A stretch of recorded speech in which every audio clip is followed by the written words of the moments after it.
This film is brought to you by New York Life and its dedicated agents, proud sponsors of the NFL's team highlight films. New York Life, the company you keep.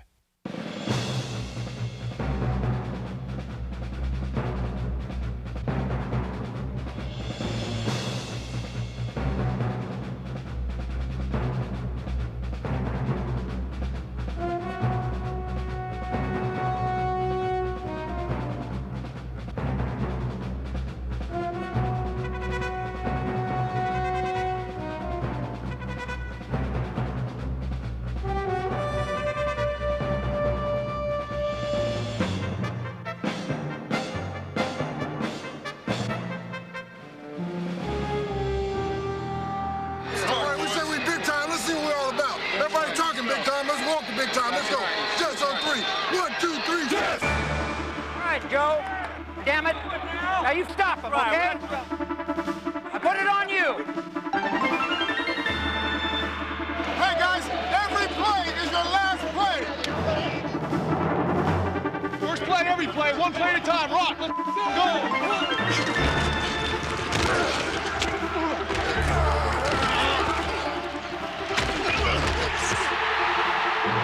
The 1991 New York Jets looked to the skies and dreamed of someday soaring high among the NFL's elite.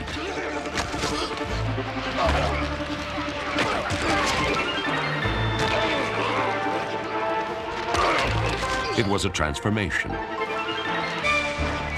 band of players, still new to each other and to a system, became a team that shocked everyone but themselves. We not no surprise. All you gotta do is look. You see us, can't miss us. Hunt, hunt.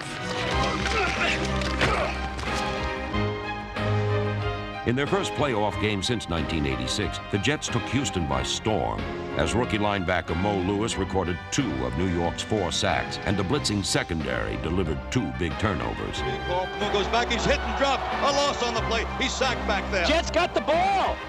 Jets got the ball. Jets ball at the 26. Double wing right, T right, pocket right, stop, cool. The offense called Altoon's number, and he turned in the second-best receiving day in Jets postseason history. Out to the right, Ken O'Brien being rushed, throws into the left corner deep. It's caught. It's caught for a touch. But on this day, the Jets couldn't finish what they started.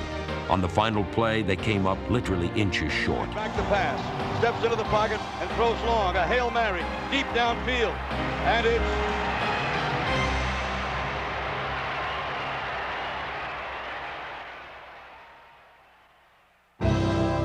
The growing pains of a young team often include defeat.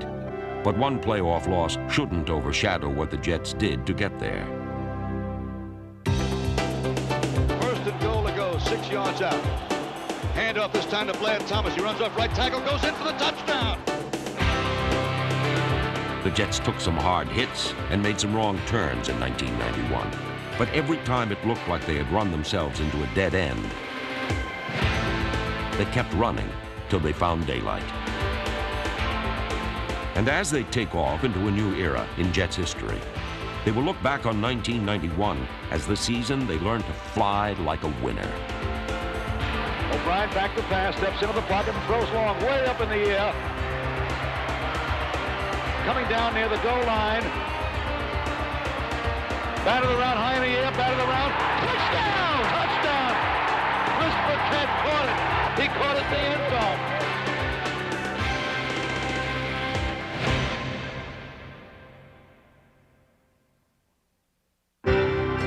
On opening day, the Jets were looking to infuse the Meadowlands with a new kind of enthusiasm. But they used a couple of old-timers to do it. Pitch out wide to McNeil, trying to cut through the goal line. He goes in. Touchdown! Touchdown! Freeman McNeil, the Jets' all-time leading rusher, helped get the season off on the right foot. But it was the right foot of Pat Leahy, the NFL's 3rd all-time leading scorer, that broke a tie with a minute to play. The ball to snap, placed down, is kicked. High enough and deep enough, and it is. It's good! It's good! For the Jets, the win meant more than just an ordinary W. Home opener! Home opener! Home opener! Woo! Head coach Bruce Coslett and general manager Dick Steinberg have a goal of bringing back the home field advantage.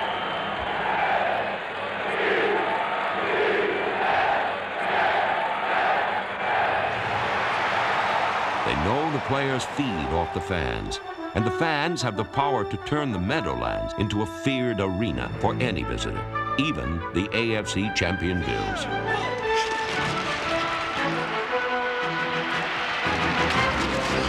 In Week 3, the Jets derailed the Bills' no-huddle express, highlighted by number 40 James Hasty, who in 2 games against All-Pro Andre Reed would hold him to his 2 worst games of the season. On offense, it was the Jets who looked like a juggernaut. Back to pass, Kenny O'Brien, rush, throws over the right side. Blair Thomas, touchdown! The Jets outgained the Bills by nearly 100 yards and held the ball for over 40 minutes. What they didn't do was make every minute count. He goes back to pass, throws down the middle into the end zone. It's caught for a touchdown. The Jets failed to put the Bills away when they had the chances, and Buffalo stole the game in the final minutes.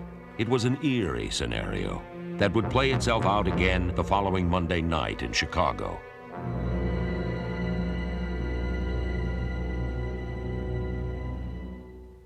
Behind the blocking of Dave Cadigan, Irv Eatman, Roger Duffy, and Brett Miller, running back Blair Thomas ran for a career-high 125 yards.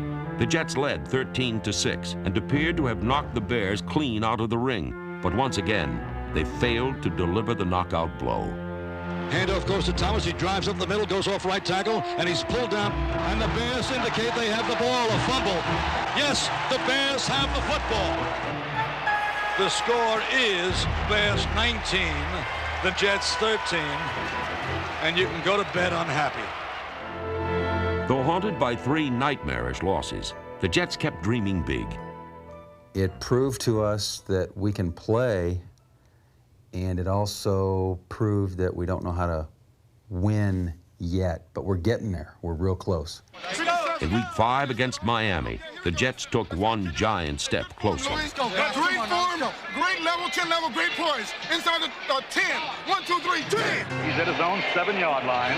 Gets the snap from center, moves forward, and it's blocked. It's blocked. It's picked up. It's a New York touchdown. Once a starter, Chris Burkett is singing a new tune as a role player, and he and the Jets are making beautiful music together.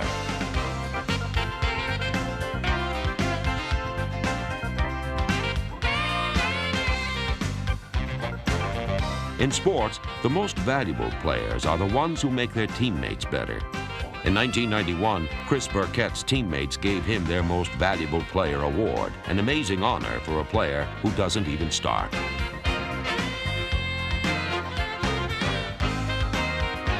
As a clutch third down receiver, Burkett made quarterback Ken O'Brien more effective in key situations.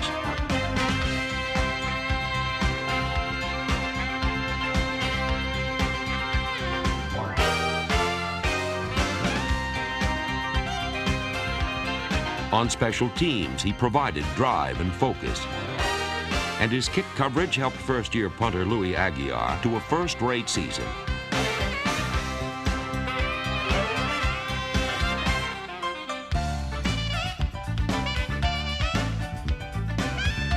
And in that critical Week 5 meeting with Miami, he single-handedly steamrolled the Dolphins, opening the floodgates on the Jets' greatest offensive outpouring of the season.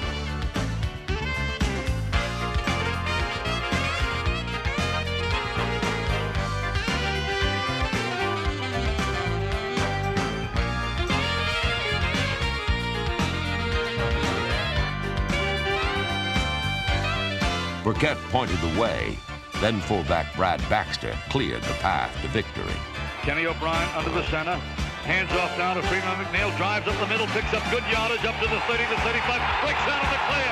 Past midfield. Over the 40 to 30-yard line. Down the far sideline to the 20. Freeman McNeil with a brilliant run. McNeil and wide receiver Rob Moore enjoyed their biggest games of the season. 3 wide receivers. Back to pass O'Brien. Throws short over the middle. Down to the 10. Down to the goal line. Touchdown by Rob Moore. Rob Moore over the middle. Number 90, Dennis Byrd. Number 97, Marvin Washington. And Jeff Lagerman led a pass rush that sacked Dan Marino 4 times, the most Marino has ever gone down in a game. Safety Eric McMillan delivered the final blow. Goes back to pass. Throws down the middle. Intercepted. New York ball. McMillan. McMillan along the left side. He's going to go all the way.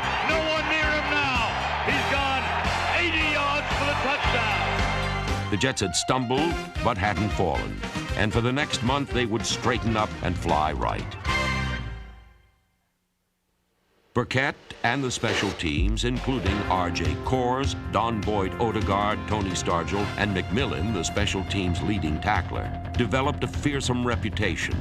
The following week in Cleveland, return man Eric Metcalf wouldn't even play with them. After the Jets gave Metcalf a refresher on the rules, Bernie Kosar gave the Jets a scare as New York clung to a 3-point lead. Kosar goes back to pass, sets up with time, starts to run with the ball, goes past the line of scrimmage. He cuts back to the right, almost to the fumble, a loose ball. It may be recovered by the Jets. It is Jets ball. Kosar fumbled, recovered by James Hasty. In his 4th season, Hasty continued to be a breath of fresh air for the Jets and the kiss of death for the opposition. The starting secondary that included Mike Brim, Brian Washington, and Lonnie Young helped defensive coordinator Pete Carroll's unit improve in virtually every category. He coming like a Lee Humming. See, by the time I get situated, he's trying to get in behind me, you know? You just got to be there when it's double. Action in the field, boom, and we're sitting right on it, all right? Middle linebacker Kyle Clifton, the team's leading tackler, led the Jets to a 17-6 win over the Colts in Week 8. Then it was the defensive line's turn to shine.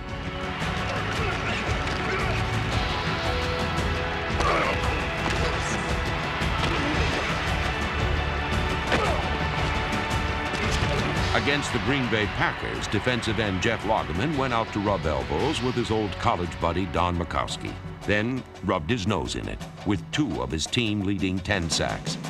But it wasn't until the last play of the first half that the Jets' offense caused any trouble. One last gasp attempt.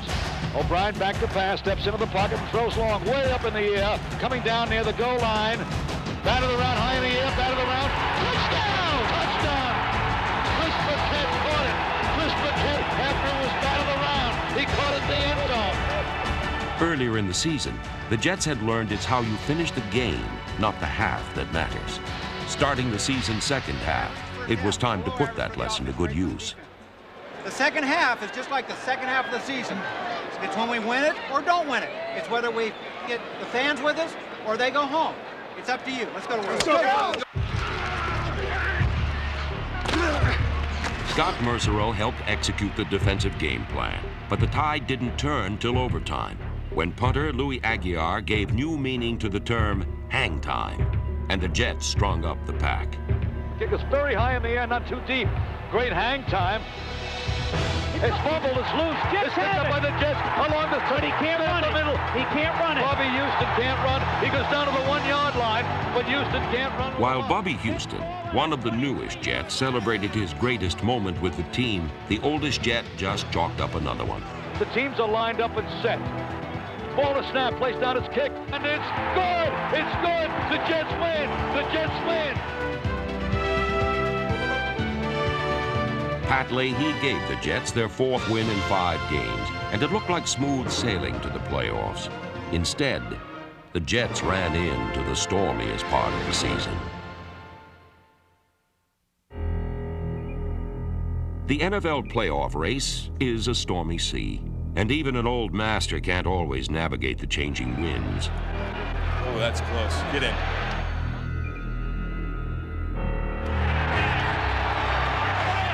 The Jets' home loss to the Indianapolis Colts was the low point in the season, the kind of defeat that embarrasses players and fans, too.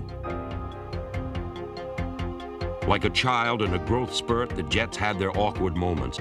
And like parents, the coaching staff had to have patience to help this young team grow up. Oh, my God, I can't believe we blew that play. Our problem is we're not on the same level, and that's what's killing us. We're not on the same level. You understand what I'm saying? You got to get on the same level, or we can't pick this stuff up. Hey, that's not good enough in the rush. You're too damn hesitant. You're pussyfoot. Hey, you get your ass right up that friggin' gap and go. We got to make some plays, man. Everybody's just missing just a little bit. Like this is why I can't get back. You got picked, I know. No problem. We're going to come back with sprint draw. Off the same exact hook. We'll kill it. We've had our chances. Come on, we got to keep the pressure on. We're still with you. We still love you. Maybe not as much as before, but we're still, you all right? A big reason to love the Jets is their future at quarterback. Last year's top draft pick, Browning Nagel, and second-year pro, Troy Taylor, number 11, both plan to be there when the Jets reach the top.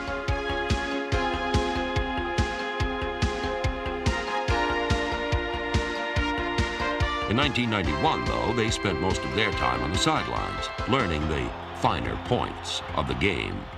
I'm giving him some phony signals because I think they're scoping me. 8, 19, 16. Hey, I like that little pelvic thrust. That's a good twist. Pelvic thrust is a good twist.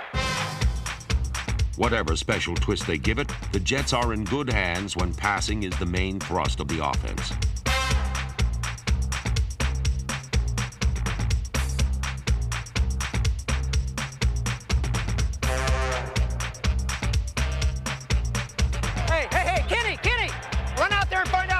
Kickoff from.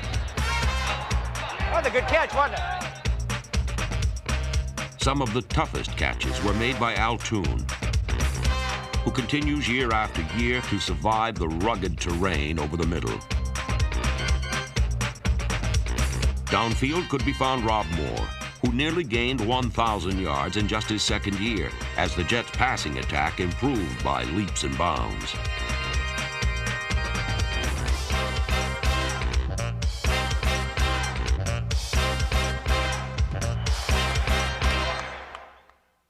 In Week 11 in New England, Terrence Mathis kept the passing game a step ahead of the competition. He's got the first down. He's ahead of everyone. He's down to the 10. Touchdown! At points per pound, Mathis weighed in big. But the game's biggest points were delivered in bulk. O'Brien running it, throws into the end zone. Touchdown! Touchdown to Trevor Maddich, the wide receiver, guard, and center. The NFL's biggest utility man gave the Jets the lead, but the defense would have to keep it. It's the final play of the regulation time. 1 second to go. The handoff to Vaughn. He goes to the goal line. He does not get in. He does not get in. The Jets win the game. It's time. We need that streak going. Make the dash for the cash right now. The anchor men in the dash for the cash are the offensive line.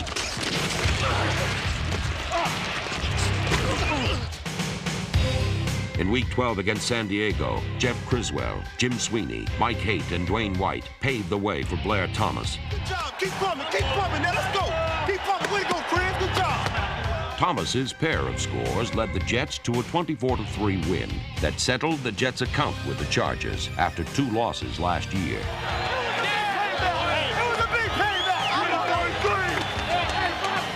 Still, it would come down to the season's final game in Miami to see if the Jets were going to cash in on the lessons of 1991.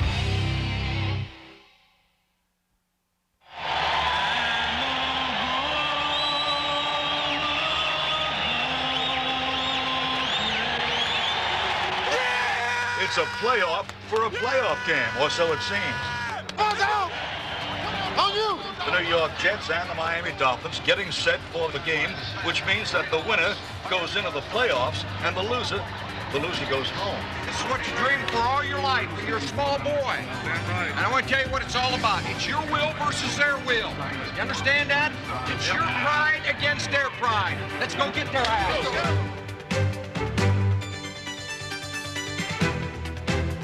The Jets won the battle of the line of scrimmage early, and one of Brad Baxter's team record-tying 11 rushing touchdowns gave the Jets the lead. Handoff goes to Baxter. He dives in. Touchdown! Touchdown! Touchdown! And the Jets go ahead 6-0. Good job, boys. Good job, Boyer. Good job. We use the whole quarter, boys. That's what it's all about. But the battle had been a costly one. The Jets lost Thomas, their leading rusher, to injury, and were forced to put their faith in veteran running back Johnny Hector, still rusty from lack of use. Hector looked shaky as the Dolphins tied the score,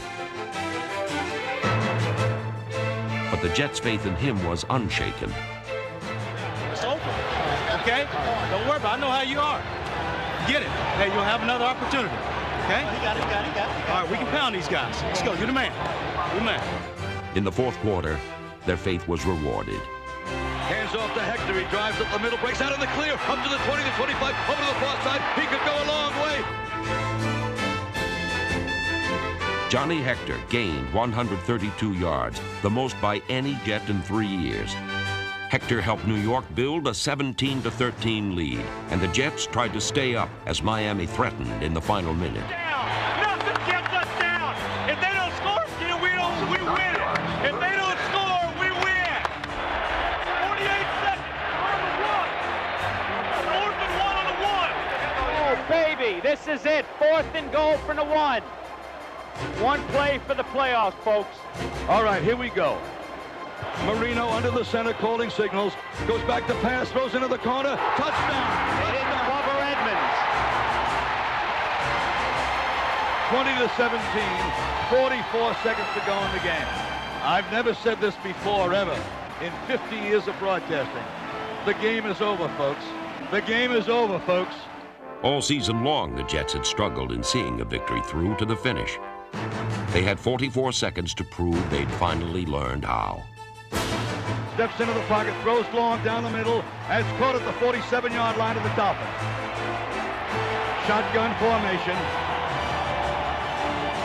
He hands off to Freeman McNeil, who runs wide. He goes to the far sideline, goes out of bounds. What a big play by Freeman McNeil. Brought the ball all the way down to the 26-yard line. With Leahy hurt, the Jets had signed free agent kicker Raul Alegre just that week. But again, they believed. He'll make it. He'll make it. I think he'll make it. Yeah, he's going to make it. Teams are lined up and set. Signals are being called.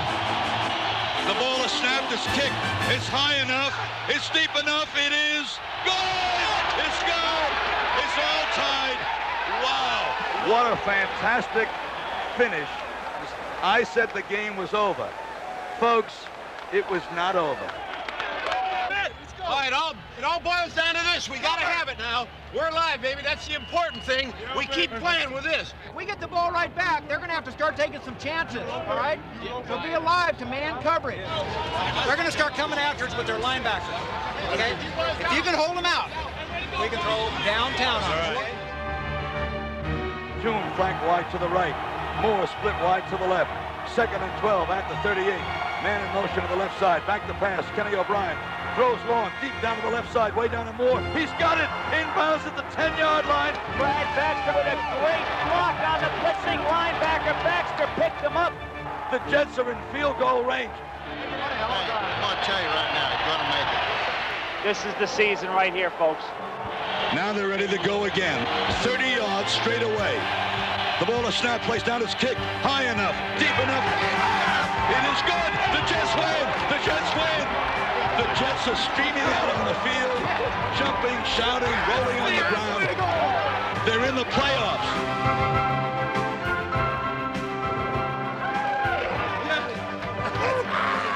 Any team has to walk before it runs and fly before it wins it all. Were the New York Jets learning to fly in 1991? Well, suffice it to say that after they made the playoffs in Miami, they didn't need a plane to get home.